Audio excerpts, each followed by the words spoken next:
Sa ibang mga balita, umalma naman ang mga magsasaka sa Candaba, Pampanga dahil sa pagkakadawit nila sa Manimanamalyang Kooperatiba ng Bigas noong taong 2012. May live report sa Emil Sumangil. Emil? Magandang hapon, Jiggy.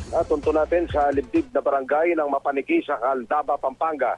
Itong ilan sa mga magsasakang miyembro ng mga kooperatibang lumahok sa programa ng National Food Authority o NFA noong taong 2012.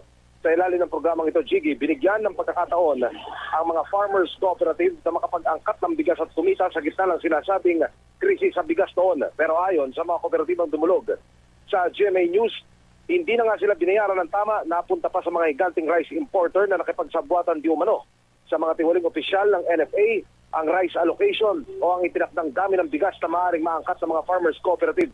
Ang mabigat pa raw ngayon, Jiggy, sila pa ang pinaaresto ng 3rd Division ng Court of Tax Appeals dahil sa reklamong rice smuggling na inihain ng Department of Justice sa Legazpi Albay.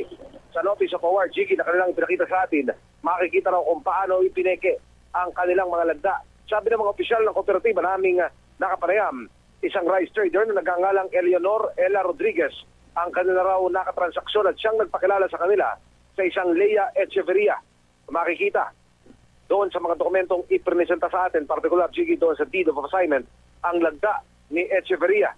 Sa transcript naman na mula sa isinagawang pagdinig ng Senate Committee on Food and Agriculture, nabanggit ng umano'y rice smuggler na si Davidson Bangayan, ang isang Lea Echeverria na kanilang tauhan sa DGL Commodities Incorporated. Base sa court records na nakalap ng GMA News Research, Jiggy, tumayo bilang attorney in fact si Echeverria ng 22 kooperatiba noong 2012, nakapag-angkat ng bigas sa mga kooperatibang ito sa ilalim ng Private Sector Finance Importation Program ng NFA. Kasama rin si Echeverria sa mga ipinatawag ng Senado noong 2012 sa investigasyon ng rice smuggling. Ayon naman sa abogado ni Bangayan na si Attorney Benito Salazar, hindi raw konektado sina Echeverria at Rodriguez kay Bangayan.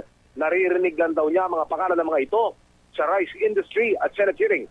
Sinisikap pa natin kunin ang pahayag ni Echeverria at Rodriguez.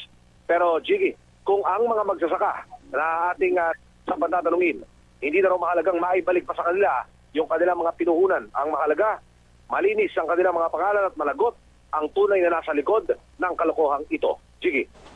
Maraming salamat, Emil Sumangil.